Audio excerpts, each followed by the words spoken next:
자, 우리 함께 나눌 말씀 히브리서 4장 12절 말씀입니다.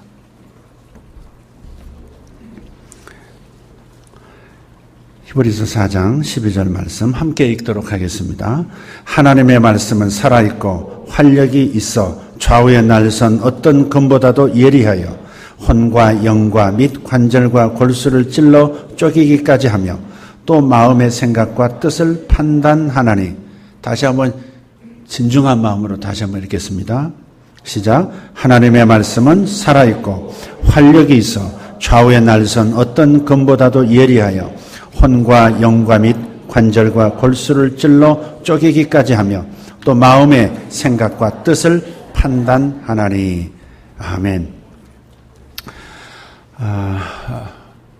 지금부터 약 500여 년 전 루터가 종교 개혁을 하면서 내세웠던 기치가 있습니다. 솔라 스크립투스, 오직 성경으로, 솔라 피데, 오직 믿음으로. 그래서 우리의 영혼이, 인류가 사는 길은 오직 성경 말씀을 통해서, 그리고 그 말씀을 믿는 믿음을 통해서 이루어질 수 있다 하는 것입니다. 오늘 기도하시던 오동춘 집사님, 아마 광복 70년을 맞이해서 엄청난 말씀을, 국가를 위한 백년지 대계를 강단에서 쏟아내릴 줄 알고, 아마 모든 강단에서 아마 광복 70년을 기념해서 민족의 미래와 국가의 미래에 대한 말씀들을 나누고 있을 거라 생각합니다. 저는 좀 튀는 사람이라 하지 않기로 했습니다. 지극히 평범한 말씀을 좀 나누도록 하겠습니다. 오직 믿음으로 살리라. 오직 말씀으로 살리라. 이건 우리가 어떤 세대를 살든 꼭 필요한 말씀이고, 어떤 사람이든 이 말씀을 붙들지 않고는, 이 신앙 고백을 하지 않고는 영원한 구원에 들어갈 수가 없습니다. 그래서 오늘 이 말씀을 선택해서 나누고자 하는 것입니다. 윤우야, 다리 떨지 말고 앉아 있어라. 한 스승이 제자에게 세 그루의 나무를 가리키면서 세 그루의 나무를 한번 뽑아보라고 지시를 했습니다. 심은 지 얼마 안 된 첫 번째 나무는 아주 쉽게 뽑았습니다. 두 번째는 1년 된 나무였는데 아주 힘들게 뽑았습니다. 세 번째 심은 지 오래된 나무인데요, 아무리 애써도 뽑을 수가 없는 겁니다. 그래서 제자가, 스승님, 도저히 못 뽑겠습니다. 그러자 스승이 말합니다. 습관이라는 것도 이와 같다. 선이든 악이든 습관이 되면 그만큼 뽑기가 어려운 법이다. 그렇게 가르침을 내렸다고 합니다. 미국의 작가인데요, 여성 작가입니다. 리디아 시곤이라고 하는 분이 이런 말을 합니다. 어렸을 때의 습관은 마치 거미줄과 같아서 미풍에도 흐느적거리지만 그것이 굳어지면 마치 강철 철망 같아서 상어나 고래 같은 큰 힘으로 밀어도 꿈쩍도 하지 않는다. 그렇게 얘기를 했습니다. 이 말은 우리에게 습관의 힘을 교훈하고 있습니다. 행동이 반복되면 습관이 되죠. 그리고 습관이 반복되면 그 사람의 성격이 됩니다. 성격이 되면 그 사람의 운명을 결정하게 되는 겁니다. 그렇기 때문에 습관이 얼마나 중요한 것인지 다시금 생각해 보지 않을 수가 없습니다. 자전거 타는 습관이 없어집니까? 사실 습관은 없어지는 게 아니에요. 수면 아래에 있는 겁니다. 특히 나쁜 습관을 가지고 있으면 그 습관은 다시 그 환경만 되면, 그리고 한번 자기가 그 방향으로 행동하기 시작하면 그럼 다시 살아나는 거예요. 제가 초등학교 6학년 때 자전거를 배웠습니다. 그리고 나서 타지 않았어요. 한두 번 중학교 때 타봤을 법도 해요. 그런데 제가 다시 자전거를 탄 것은 결혼하고 아이들이 자랄 때였습니다. 율동공원에 가서 오랜만에, 그야말로 수십 년 만에 자전거를 다시 잡았는데 잠깐 휘청거리더니 금세 나오더라고요. 처음 볼 때는 그렇게 어렵더니 한번 어릴 때 습관 들여놓은 것이 수십 년 타지도 않았는데 다시 그냥 살아나더라 이 말이죠. 습관은 없어지는 게 아닙니다. 뇌 안에 몸의 기억 안에 있습니다. 다만 다른 습관이 그걸 덮고 있을 뿐이에요. 그래서 악이든 선이든 습관이 되면 그만큼 성격화되고 그 성격은 운명화를 이룬다 하는 것. 매우 중요한 생각입니다. 중세시대 때 유럽에서 흑사병이 만연해서 당시 유럽 인구의 3분의 1이 죽었습니다. 절반이 죽었다는 기록도 있습니다. 그 지역의 인구가 절반이 3분의 1이 줄어든다는 것은 엄청난 재앙 아닙니까? 그런데 그때 당시 디아스포라로서 유럽에 와서 살고 있던 유대인들은 흑사병이 걸리지 않는 거예요. 죽지 않았어요. 그 이유를 나중에 조사해 보니까 유대인들은 율법을 따라서 매일 몸을 씻고 특히 손발을 나갔다면 씻는 겁니다. 식사할 때는 당연히 씻어야 되는 거고요. 바로 이 세균이라고 하는 것을 그때 유럽 사회에서는 발견을 못했죠. 세균에 이어서 죽어간다는 것을 몰랐단 말이에요. 그런데 물론 유대인들도 몰랐지만 하나님의 말씀 정결 예식에 따라서 항상 손을 씻는 습관을 들인 것이죠. 왜 씻어야 되는지는 몰랐어요. 하나님 앞에서 씻어야 하니까 씻는 거였어요. 나중에 알고 봤더니 그것이 유대인들의 목숨을 건졌다는 것이죠. 바로 그것입니다. 습관이 그들을 살린 거예요. 성경에는 이렇게 복원학에 대해서도 자세히 기록이 되어 있습니다. 모세오경 토라가 그냥 율법서라고 생각하시면 안 됩니다. 거기는 법도 들어있고 민법, 사법이 다 들어가 있어요. 거기에는 문둥병이 걸렸을 때, 피부병이 걸렸을 때 어떻게 진단하고 어떻게 처방하고 만약에 발병이었으면 어떻게 격리시키고 배설할 때는 진바켓에 나가서 반드시 배설한 다음 반드시 묻어야 한다고 하는 이러한 모든 것들을 이 보건학까지도 이 법에서부터 보건학까지도 가르침을 주는 내용이 담겨 있는 거예요. 그러니까 자신들도 모르게 가진 습관이 자기 민족을 살렸다 하는 것을 저들은 발견하게 된 것이죠. 또 이러한 이 건강에 관한 신체에 관한 것만이 아니라 잘못된 언어 습관도 인생의 운명을 전혀 다른 방향으로 끌고 가는 경우도 있습니다. 어제 잠깐 무슨 예능 프로그램인 것 같아요. 거기에 지나간 가수입니다. 토로토 가수 노사연 씨가 나와서 자기 얘기를 하는 거예요. 근데 노사연 씨 말이 그거예요. 자기 남편 이무송 씨인데, 제가 어제 처음 알았습니다. 이무송이라는 분인데, 보니까 연상인 거예요, 보니까. 나이가 얼마나 차이있는지는 모르지만, 노사연 씨가 나이가 더 많은 겁니다. 근데 자기들이 이제 결혼하기 전 좋았는데, 결혼하고 나니까 개성이 있어서 가끔 싸우게 되더라는 거죠. 싸우는데 큰 싸움으로 가게 되는 경우가 언제냐면, 노사연 씨, 자기 자신이 잘못된 언어 습관이 도질 때 그렇더라는 거죠. 뭐라고 말을 하냐면 화가 나면 야 내가 누나야 그렇게 나온다는 거예요. 이게 여자도 그런 모양이에요. 나이 가지고 이게 얘기하는 게. 남자들은 나이 가지고 얘기 많이 하거든요. 저도 습관이 하나 있었어요. 아내하고 다투게 되면 신혼 초기부터 상당 기간 동안에 꼭 나오는 말이 있었어요. 정말 화가 나면 너 나이 몇이야? 이거 우리 애들 또래에서는 할 얘기지 부부간에서 할 얘기가 아니잖아요. 너 나이 몇이야? 너라는 단어도 자극이 될 거 아니겠어요? 근데 나이 몇이야? 아니 부부관계에 부부 사이에 나이가 무슨 상관이 있어. 근데 너 나이 몇이야? 이렇게 나오는 남편이 얼마나 당황스럽겠어요? 노사연 씨하고 저하고 같은 과더라고요. 저도 그런 사연이 있어요. 이 노인들도 보면 노인정에 가서 뵈면 어르신들도 그거 가지고 싸우신대요. 꼭 열받으면 나이도 어린 게 90 자신 분이 85 자신 분에게 너 나이도 어린 게 이러면서 싸우신다는 거예요. 특히 남자분들이. 이게 이제 우리 어렸을 때 문화의 언어 습관이죠, 이게. 이런 것들이 이제 관계를 악화시키고 낭패를 당하게 하는 경우가 생기는 겁니다. 사실 사람에게 운명이 있는 게 아니에요. 사람에게 습관이 있는 겁니다. 사람에게 운명이 있는 게 아닙니다. 습관이 있을 뿐이에요. 습관이 운명을 결정하는 겁니다. 잘못된 습관에 빠지면 인생을 망치고 반면에 좋은 습관을 가지면 인생이 건강하고 행복해지는 줄 믿습니다.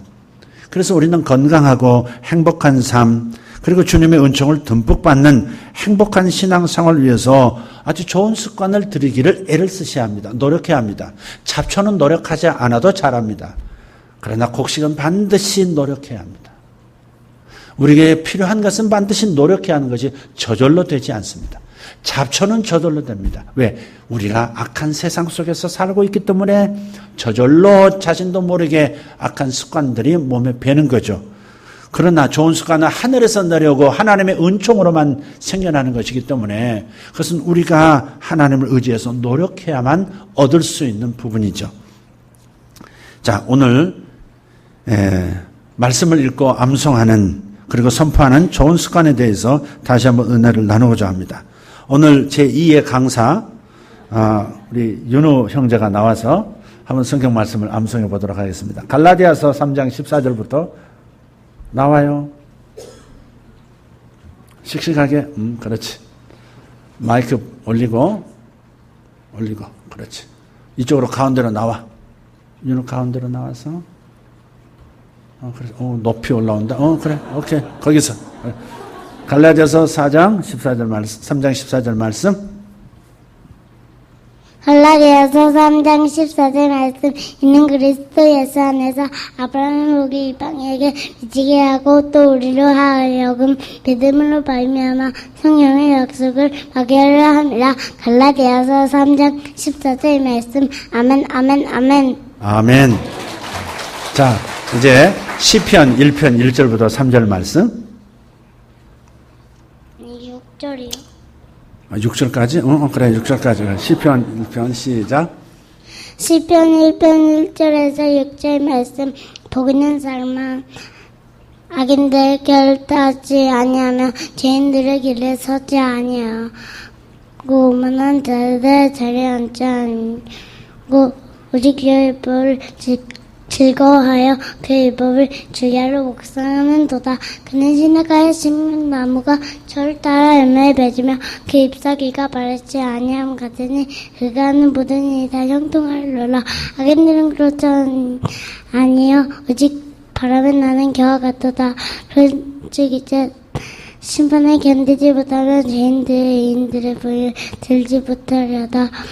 무릇 의인들의 큰 여호와께서 인정하시니 악인들의 길은 망하리로다. 시편 1편 1절에서 6절 말씀. 아멘, 아멘, 아멘. 아멘. 할렐루야. 그래, 들어가 이제 윤우야. 더 할 수 있어? 더 해봐. 그래, 더 해봐. 더 하고 싶어. 아니요. 됐어. 그럼 내려가. 마이크 놓고 내려가. 그래, 잘했어.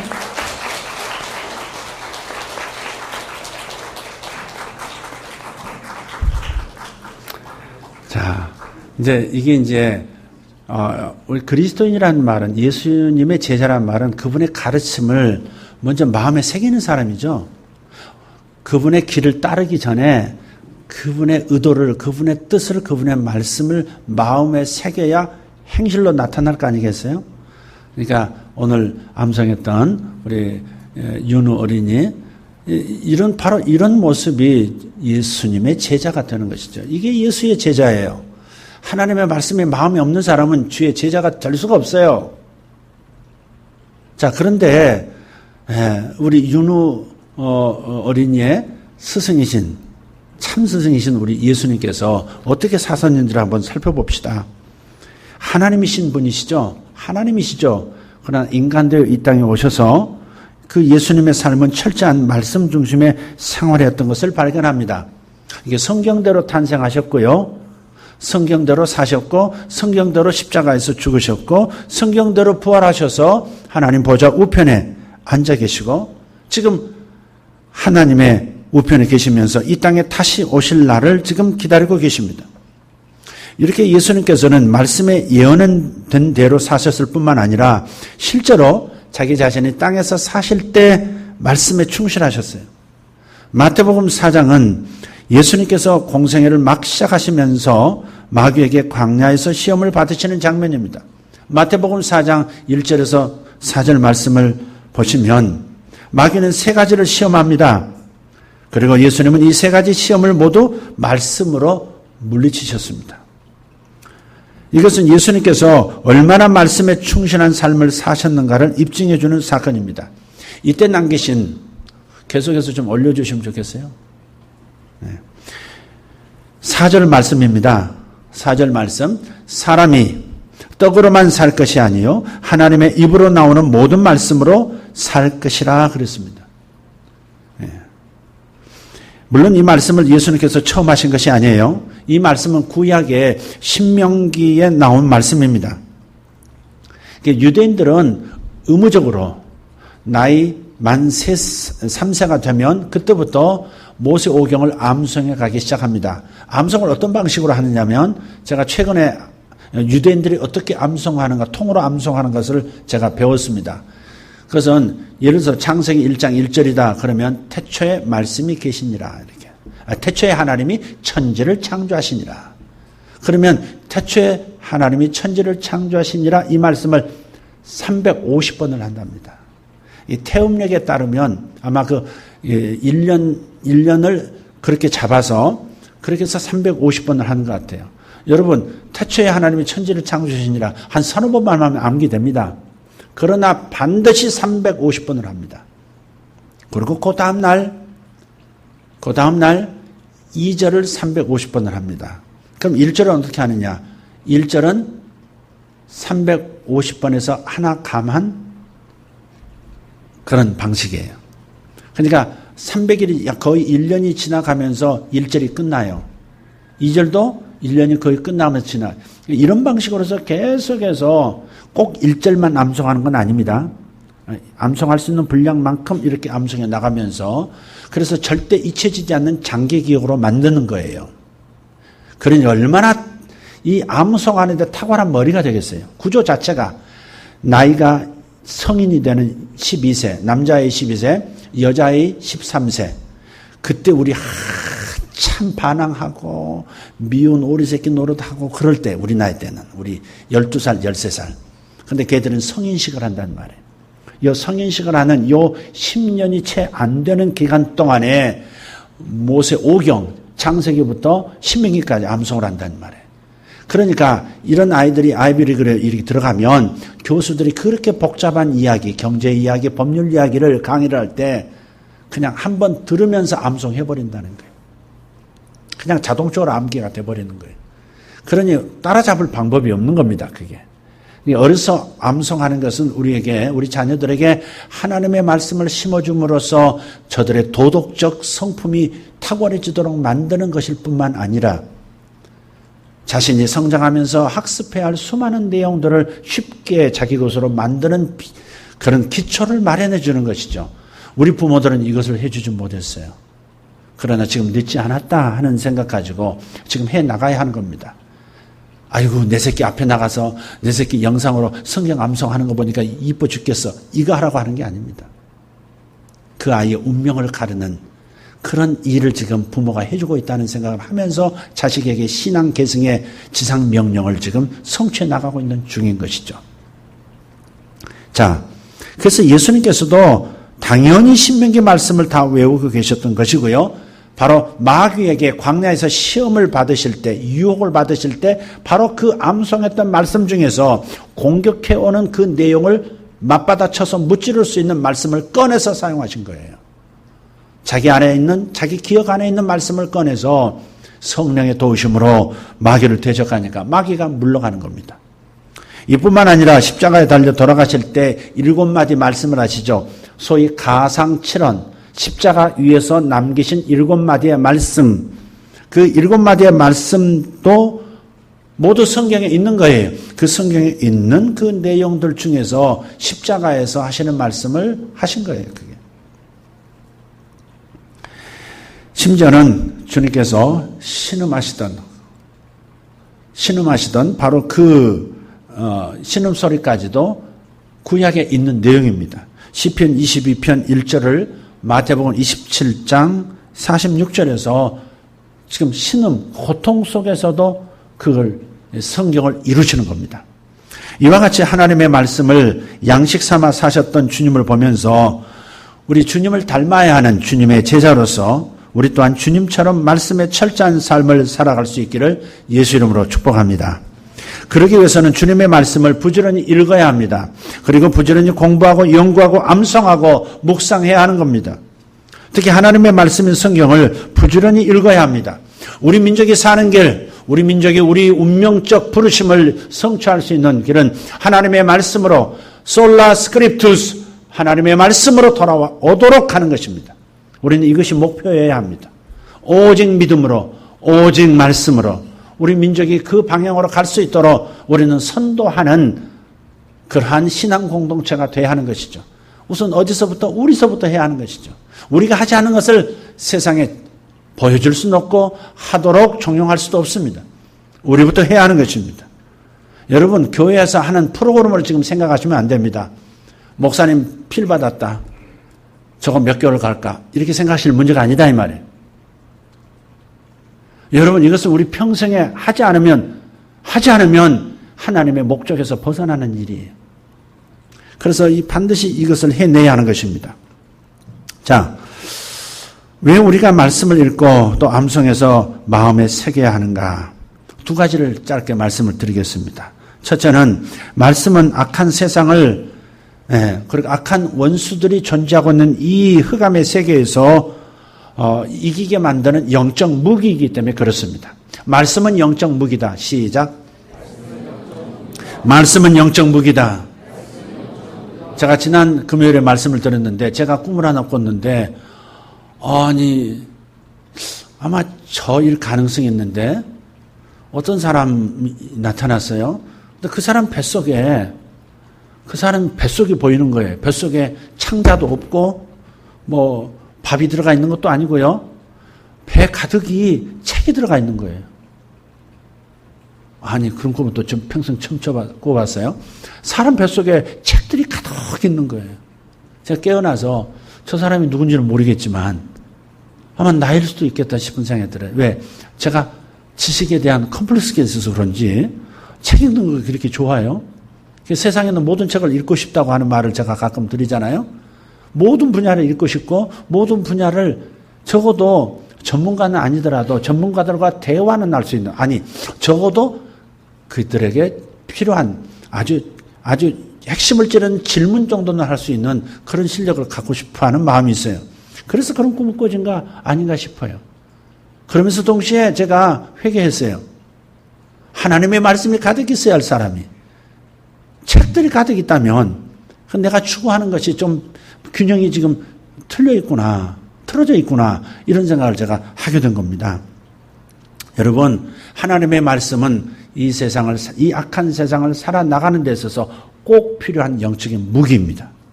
디모데후서 3장 12절에서 14절 말씀입니다. 무릇 그리스도 예수 안에서 경건하게 살고자 하는 자는 핍박을 받으리라. 악한 사람들과 속이는 자들은 더욱 악하여져서 속이기도 하고 속기도 하나니 그러나 너는 배우고 확신한 일에 거하라 그랬어요. 네. 이게 보니까 신자의 삶은 영적인 전투라는 겁니다. 사도 바울은 여기서 이 세대의 특징을 이렇게 말하고 있습니다. 첫째, 더 악해졌다. 세상은 더 악해졌다. 그러잖아요. IS가 10살, 12살 먹은 여자아이를 강간을 하면서 12살짜리 여자아이를 취하면 신의 세계로 더 빨리 다가간다. 얼마나 악한 교리로 세상을 유린하는 겁니까? 있을 수 있는 애들은 무서워서 벌벌 떨고 우는데 신에게로 더 가까이 나가는 교리라고 하는 이런 흉악한 교리를 만드는 이 세상이 더 악해지고 있어요. 더 좋아지는 것 같지만 한편으로는 더 악해지고 있어요. 이렇게 이해해야 합니다. 그리고 또 이렇게 말합니다. 속이기도 하고 속기도 한다는 겁니다.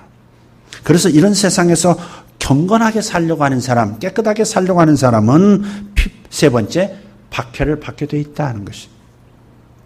그렇기 때문에 신자가 이런 세상에서 승리하는 삶을 보장받을 수 있는 것은 네 번째, 말씀을 배우고 그 말씀 안에 거하는 것이라 지금 말하고 있는 겁니다. 디모데후서 3장 12절 14절 말씀은 바로 이 네 가지를 말씀하고 있어요. 그 중에서 두 번째 속기도 하고 속이기도 한다 그랬단 말이에요. 여러분 개인적으로 남에게 크게 속임을 당해본 적 있으십니까? 저는 있었던 것 같아요. 저도 남을 속인 적이 아마 있을 겁니다. 그런데 우리가 개인적으로 남에게 속이거나 속임을 당하지 않고 집단적으로 속임을 당하는 것도 있어요. 지난주에 요 가까운 곳에 계시는 친구 되는 목사님 부부와 점심을 같이 하게 됐어요. 뭘 드시고 싶으십니까? 제가 물었어요. 분당 쪽으로 오셨으니까 대접 저희가 해야 합니다. 말씀해 주시죠 했더니 짜장면 잡수고 싶대요. 짜장면. 애도 아니고 졸업반도 아니고 갑자기 왜 짜장면이신가? 어제 TV를 보다가 주인공이 짜장면을 너무 맛있게 먹는 모습을 보고 어제 밤에도 생각나고 아침에도 생각난다는, 그래서 짜장면 오늘 먹고 싶다는. 그래서 중국집 모셔가 짜장면 먹었어요. 여러분 우리도 모르게 살 필요가 없는 것도 사고 있죠. 왜? 언론 매체, TV 매체를 통해서 우리의 욕구를 자극하는, 자신도 모르게 살 필요가 없는 것을 사고 누릴 필요가 없는 것을 누리려고 하고 자신에게 해로운 것까지도 끌어당기는 그쪽 방향으로 끌려가는 일들, 속이기도 하고 속기도 하는 일이 이 세상에 만연합니다. 물론 기업을 운영하고 하는 사람들, 경제 주체들은 많이 팔아야 되니까 그런 광고도 해야 되겠지만 소비자 입장에서 불필요한 소비까지도 할 수밖에 없는 상황, 속이기도 하고 속기도 한다는 말이 절실하게 가슴에 닿는 상황입니다. 자, 또 이런 걸 한번 생각해 보십시오. 최근에 이제 경제에 대해서 좀 공부를 좀 하고 싶어졌어요. 그래서 경제에 대한 이런 영역, 저런 영역을 또 반대 논쟁하는 것들도 살펴보면서 제가 공부를 좀 하고 있는 중입니다. 그런데 마치 이와 같아요. 지금 올 1월부터 나오는 얘기가 뭐냐? 미국 경기가 좋아지고 있기 때문에. 경기가 좋아지고 있다는 말은 지금 제조업들이 미국으로 다시 돌아가고 있잖아요. 네, 가격 경쟁이 된다는 거죠. 에너지가 나오기 시작하고 있으니까 미국으로 돌아가고 있다는 말이에요. 그래서 미국 경기가 좋아졌다는 말은 그만큼 은행에서 대출도 휘어졌고 그 대출 받은 걸 가지고 또 사업을 많이 일으키고 있다는 얘기이기도 한 거죠. 예를 들어서. 그러면 결국은 돈이 많이 풀려졌다는 얘기입니다. 그래서 이런 상황이 자칫 잘못하면 이 통합 팽창이 큰 위기를 불러올 수 있기 때문에 정부에서 이 모든 것을 관장하는 주체에서는 이 컴다운을 좀 시켜야 되는 거죠. 그래서 대출을 좀 적게 할 수 있도록 하기 위해서 뭘 해요? 금리 인상을 하죠. 그래서 연준에서 미국 연방준비위원회 은행에서 금리 인상을 지금 이미 예고를 했어요. 그래서 9월 그리고 아니면 늦어도 연말 내년 연초는 금리를 올리기 시작한다는 거죠. 금리를 올리면 단번에 목표치를 올리지 않습니다. 조금 올리고 그 다음에 조금 올리고 좀 이따 또 올리고 이게 서서히 연착륙할 수 있도록 올린단 말이에요. 대부분 미국에서 연준에서 금리를 올린다면 사례를 보면 2007년도 굉장히 위기가 있었죠. 그때 금리를 올리기 시작해서 약 4년간에 걸쳐서 올렸습니다. 패턴이 이런 거예요. 미국만 그런 게 아니에요. 한국도 금리를 올릴 때 단번에 올리지 않습니다. 내릴 때도 단번에 내리지 않습니다. 서서히 올리는 것이죠. 그게 지혜죠. 그래서 미국의 금리가 이렇게 올라갈 때 0.2%가 됐든 1%가 됐든 2%가 됐든 올라가기 시작할 때 한국은 반드시 영향을 받겠죠. 그동안에는 충격이 분명히 있을 겁니다. 그러나 여기서 속지 말아야 될 게 있다 이 말이에요. 제가 말씀드리고 싶은 것은 양 진영들의 얘기를 쭉 들어보면서 제가 학습한 것은 이런 것입니다. 통계치를 보니까 통계가 매우 중요한 거예요. 신뢰할 만한 정부나 또 단체에서 내놓는 그 통계를 볼 수 있는 눈을 가져야 합니다. 그냥 막연한 정보를 가지고 들썩들썩해서는 안 되는 거예요. 그냥 이런 얘기입니다. 금리가 올라가면 한국 부동산도 그냥 추락할 것이고 주식시장도 그냥 추락할 것이고 온갖 혼란이 일어날 것이라고 하는 그런 말들을 너무 많이 하는 거예요. 그것도 경제학자라는 이들도 나름 근거를 가지고 얘기하지만 설득력이 부족해요. 적어도 저를 설득하지 못하더라고요. 그래서 2007년도 사례를 보면 금리가 약 4년에 걸쳐서 미국 금리가 올라갑니다. 따라서 한국 금리가 언제 올라가냐면 약 1년 뒤쯤부터 금리가 올라가기 시작. 바로 같이 올라가지 않습니다. 한국도 금리를 올릴 수밖에 없는 거죠. 그래서 올라갑니다. 올라가요. 근데 이 경사면을 보니까 4년 동안에 금리가 올라가는 상황하고 1년 뒤에 시작한 한국 금리가 높아지는 과정, 이 경사면이 일치하더라, 이 말이죠.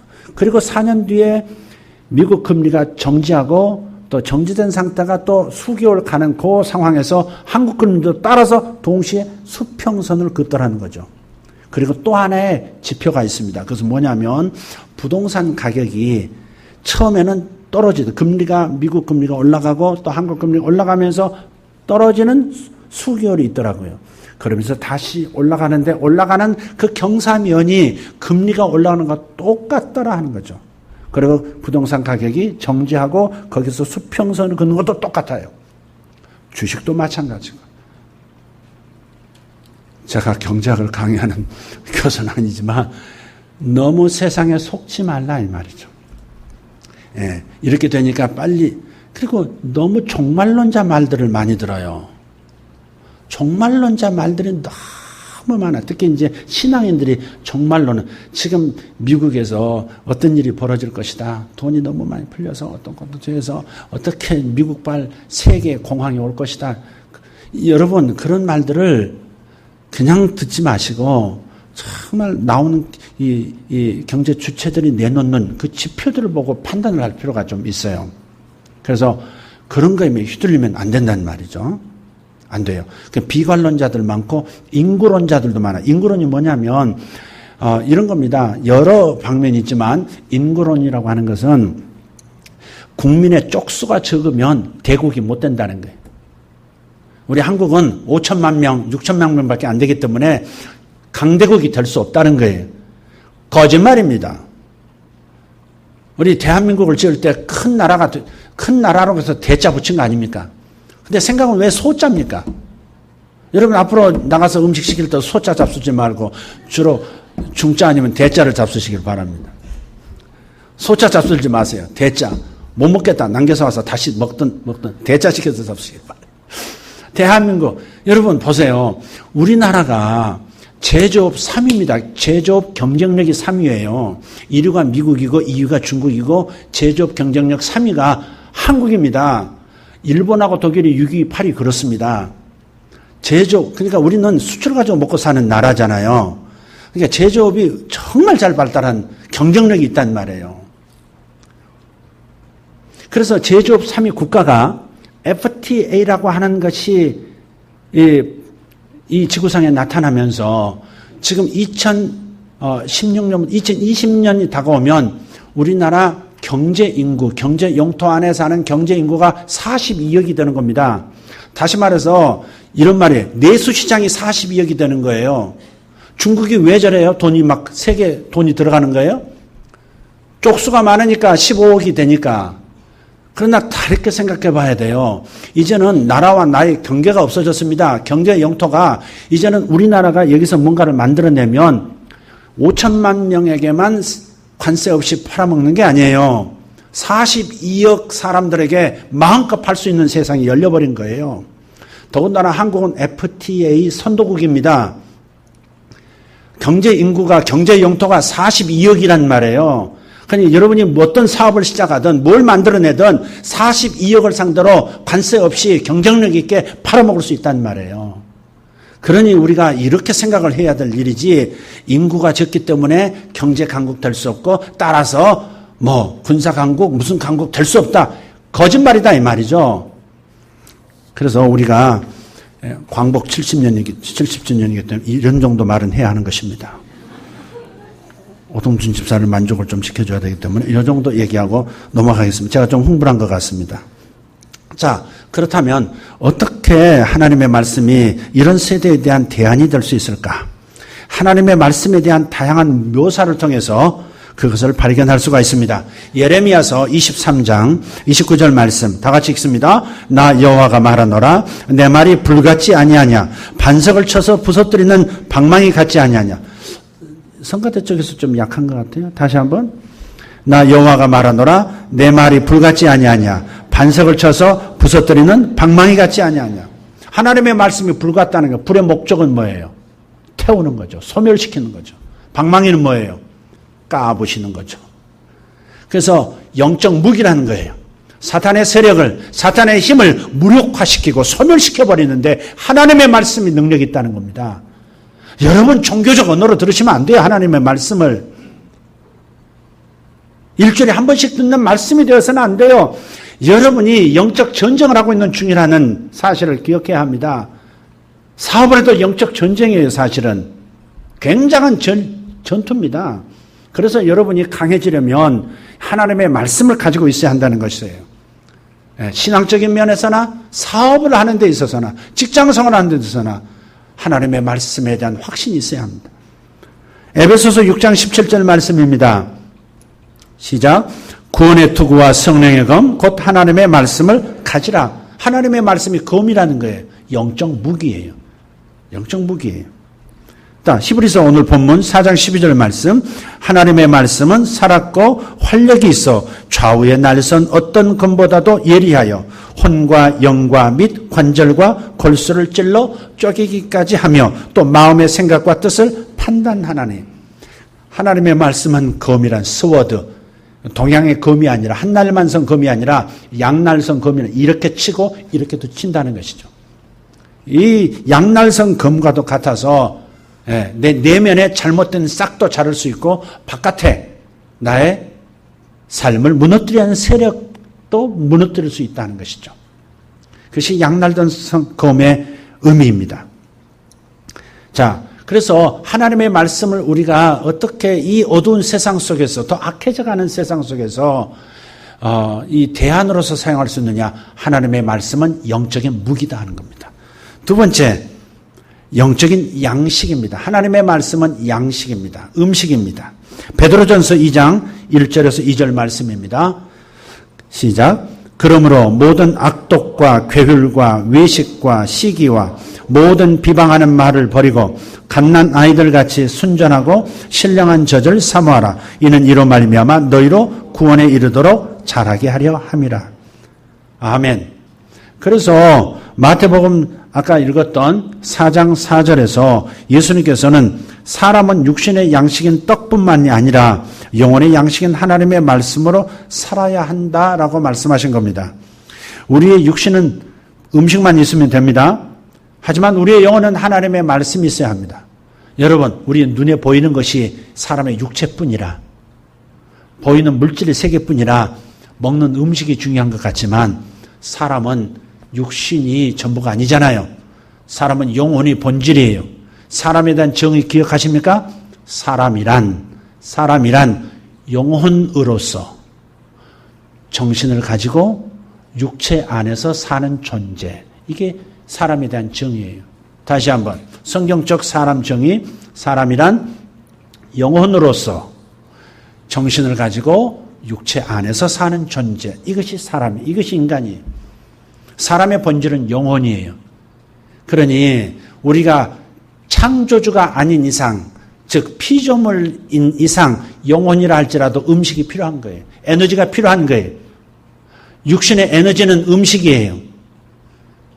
정신의 에너지는 문화예요. 문화. 그러나 영혼의 에너지는 바로 하나님의 말씀입니다. 하나님의 말씀이 여러분 암송되어지고 선포되어지지 않으면 여러분의 영혼은 잠자고 있는 겁니다.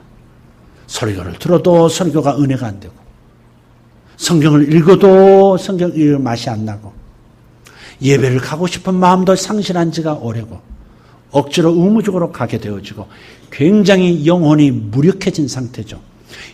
여러분, 애들이 건강을 잃으면 뭐부터 징조가 나타나요? 입맛을 잃어요. 애들만 그럴까요? 어른도 마찬가지예요. 문제가 생기면 입맛이 떨어져요. 먹고 싶은 마음이 사라져요. 여러분, 하나님의 말씀도 영혼의 양식인데 하나님의 말씀에 대한 갈증이 안 일어나고 배고픔이 일어나지 않는다면 당신의 영혼은 지금 병들어가고 있다, 병들었다라고 생각하면 돼요. 하나님 보실 때 육체보다 영혼이 더 영원한 것이고 본질적인 것이고 더 중요한 것인데 그 부분에 있어서 병들었다라고 진단이 떨어진다면 하나님은 살리시기 위해서 모든 수단을 동원할 겁니다. 그냥 알아서 하도록 하지 않고 개입하기 시작하실 거예요. 그 개입은 때로는 매로서 개입하기도 합니다.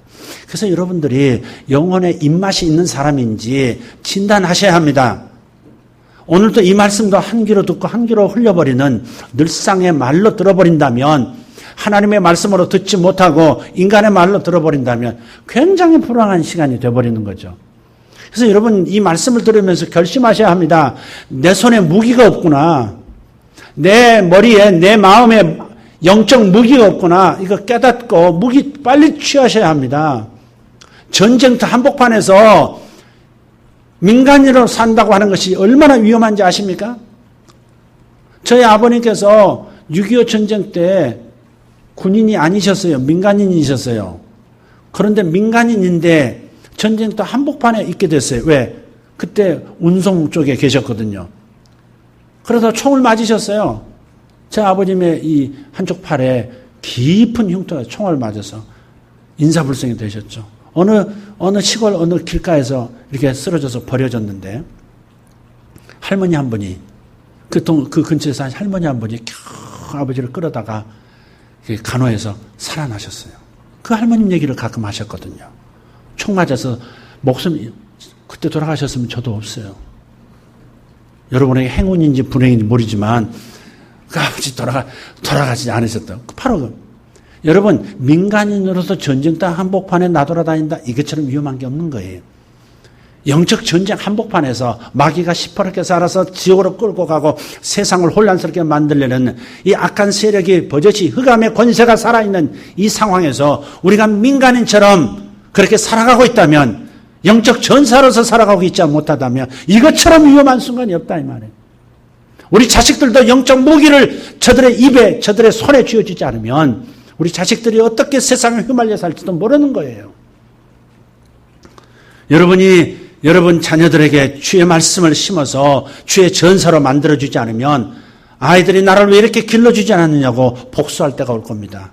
반항하고 여러분을 괴롭히고 그러면서 방황하면서 부모의 가슴을 찢어 놓을 거예요. 그게 복수하는 거지 뭐겠어요. 그러니 하나님의 말씀을 어려서부터 심어주어야 하는 것입니다. 꼭 그렇게 되기를 축복합니다. 할렐루야. 착각하지 말고 우리 육체가 음식으로 사니까 그걸로 다 된 걸로 착각하지 말고 영혼을 먹일 수 있는 분들 되시기를 축복합니다. 한 인디언 추장이 자기 손자에게 한 이야기입니다. 얘야, 사람의 마음속엔 큰 싸움이 있단다. 그것은 내 마음에도 있고 너의 마음에도 있지. 이는 두 마리의 늑대 때문이란다. 악한 늑대가 이기면 마음에 불안과 염려가 생기고 고통과 슬픔, 시기와 질투 이런 나쁜 것들이 생긴단다. 그러자 내 마음속에 있는 선한 늑대가 이기면 감사와 기쁨, 평안과 위로, 자족과 행복 이런 좋은 것들이 생긴단다. 이 얘기를 듣고 있던 손자가 할아버지에게 질문합니다. 할아버지는 어느 늑대가 이겨요? 아주 전곡을 찌르는 질문입니다. 할아버지는 어느 늑대가 이겨요? 그랬더니 할아버지가 대답하기를 그거야 내가 먹이를 주는 놈이 이기지. 내가 먹이를 주는 놈이 이기지. 우리 성도들의 마음속에도 악한 늑대인 육체의 소욕과 죄의 역사가 있어요. 선한 늑대인 성령의 소욕이 서로 싸우고 있습니다. 그런데 그것의 승패는 우리가 어느 쪽에 먹이를 주느냐에 달려 있는 겁니다. 말씀을 읽는 것은 말씀을 암송하고 말씀을 자꾸 듣고 선포하는 것은 선한 늑대인 성령의 소욕에 먹이를 주는 것입니다. 그렇기 때문에 우리는 말씀으로 살아야 하는 것입니다.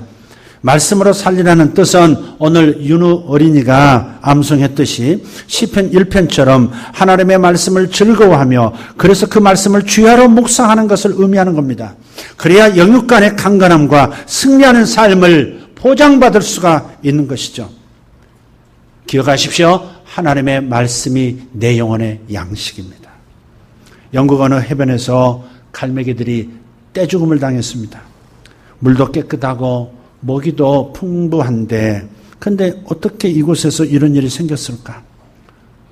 그래서 연구조사했는데 그 해변을 관리하던 관리인에게서 답이 나왔어요. 이유는 여름마다 가을마다 관광객들이 던져준 그 과자 부스러기 때문에 천연 먹이에 대한 맛을 갈매기들이 완전히 잃었다는 겁니다. 이듬해 여름에 관광객들이 다시 찾아와서 던져줄 먹이만을 기다리다가 굶어서 그 겨울에 떼죽음을 당했다는 거예요. 우리 그렇게 말합니다. 성경은 영원한 베스트셀러라고. 그런데 그러면서도 가장 읽혀지지 않고 있는 책도 성경이라고 합니다. 죽을 때까지 성경을 한 번도 읽어보지 않고 죽은 사람이 70% 이상이 된답니다. 이유는 갈매기들처럼 하나님의 말씀인 성경에 대한 맛을 상실했기 때문에 그렇습니다. 그래서 신자들이 세상에서 영향력을 발휘하지 못하고 지금부터 70년 전에 그렇게 광복의 주체가 되었던 기독교인 리더들, 그들처럼 우리가 지금도 세상에 영향을 끼쳐야 할 텐데 영향을 끼치지 못하는 것처럼 보이는 이 모습, 가장 중요한 핵심은 하나님의 말씀에 대한 맛을 잃어버린 채 하나님의 말씀을 마음에, 하나님의 말씀을 머리에, 하나님의 말씀을 입술 위에 두지 않는 이 잘못된 태도 때문에 입맛을 잃어버린 이 존재로서 당연히 겪어야 할 일을 겪고 있는 것이죠. 살아가면서 하나님의 말씀의 맛을 잃지 않도록 말씀으로 살아서 승리하는 생활 되기를 축복합니다. 우선 바이블 타임을 계속 하십시오. 그거라도 읽으십시오. 바이블 타임 큐티책을 계속 읽으십시오. 굳세어라 금수나 버티지 마시고 읽으십시오.